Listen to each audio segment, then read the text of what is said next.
आज press conference करने के दो मकसद थे।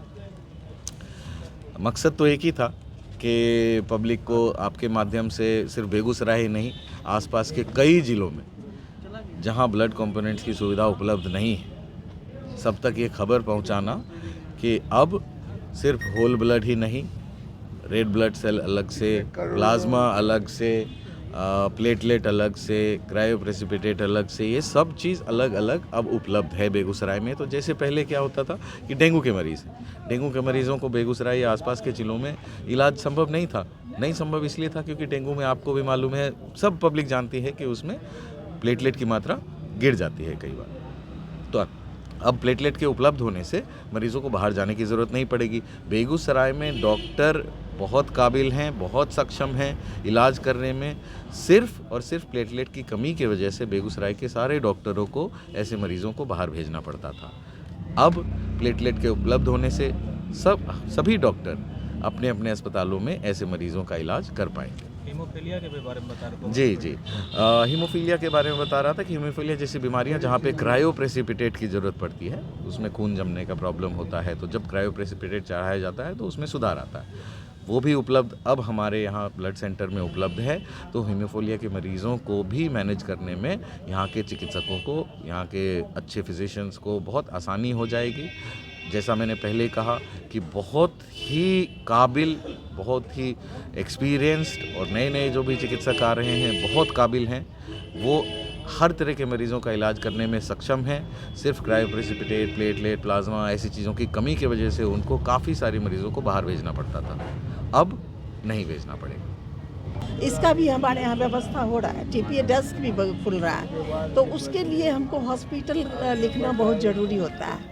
दूसरी बात, हॉस्पिटल का सारा कुछ जब हम सब कुछ चेंज कर दिए, एक बड़ा हॉस्पिटल का रूप ले आए, तो फिर ये नर्सिंग होम को हटाना बहुत ही ज़रूरी लग रहा था कि नर्सिंग होम हटा के मीरा नर्सिंग होम नहीं, Meera care multi hospital speciality hospital हो जाए, क्योंकि नाम से ही पता चलता है कि यहाँ सभी विभाग का काम होता है। अब क्या क्या सुविधा मिलेगी इस अब Meera care multi speciality hospital के अंदर आपको तो ब्लड बैंक की सुविधा है, जिसके बारे में डिटेल बता दिया गया। यहाँ पर आईसीयू है जो कि A to Z इंस्ट्रूमेंट के साथ आपकी सेवा के लिए तैयार है और काम कर रहा है, ऑलरेडी चालू है।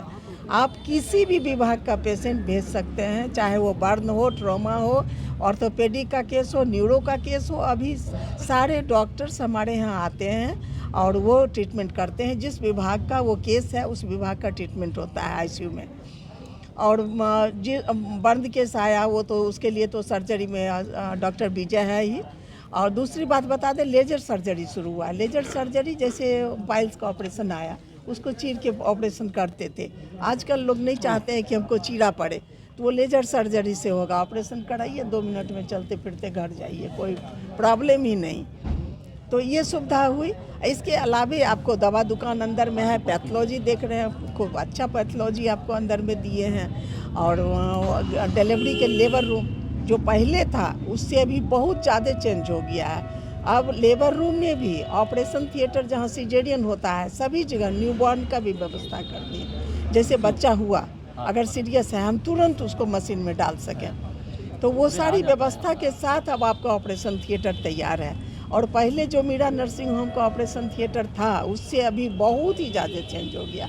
हर चीज़, इवन लाइट चेंज हो गया, हर चीज़ चेंज हो गया, सारा मैनेजमेंट चेंज हो गया। लेप्रोस्कोपिक सर्जरी होता है, पहले अपेंडिक्स आप चिरवा करके करते थे, चीरा दे के।